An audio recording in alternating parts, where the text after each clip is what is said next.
छीटा जवानी के उड़े दहो, मनवा से मनवा के जुड़े दहो। छीटा जवानी के उड़े दहो, मनवा से मनवा के जुड़े दहो।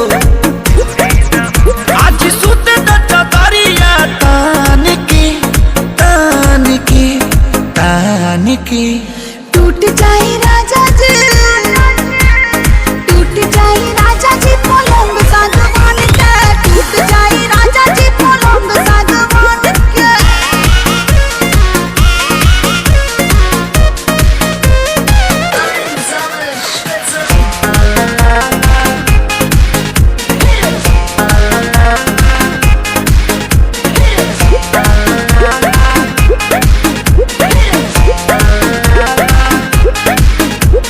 छुए द बदन की देखो न कटन की, चादर बिछा देहनी।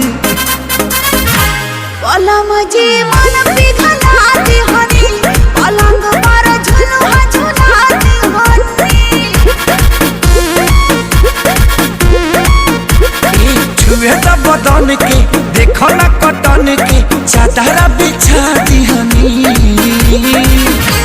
पलम जी मन पिघला देहनी, पलंग पर झुलुआ झुला देहनी। परियार बाटे बेडिया फान के फान के फान के।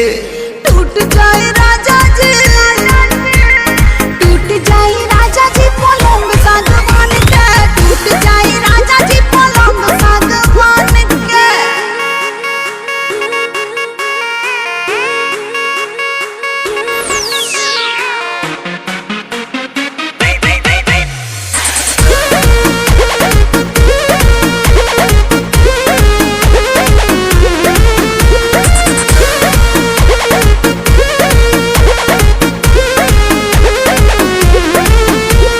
बने त बेसरमी देहिया में गरमी पैठे लागी हो।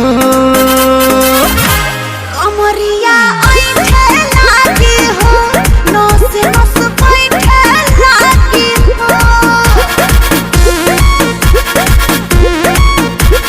बने त बेसरमी देहिया में गरमी पैठे लागी हो।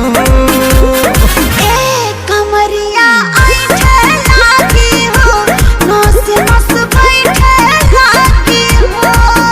तू बहाना न बनावा सब जान के जान के जान के।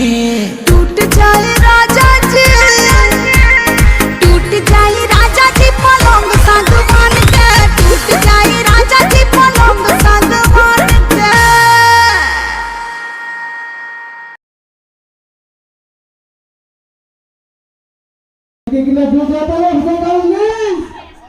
अच्छा है बजट मुरा सके 땀쓰는 거예요. आसे इसी के लिए बहुत सी जगह पे फोटो करके आसे ना बता रहा हूँ मतलब फोटो पर नहीं 땀쓰는 구나스. 어머요. मतलब बहुत फिल्म का बना हुआ बहुत फिल्म का बना हुआ तामासे कran ke mic ke बस ऐसे और फिल्मों की मुख्य बना हुआ हम तो कुछ हो रहा है ना तो बना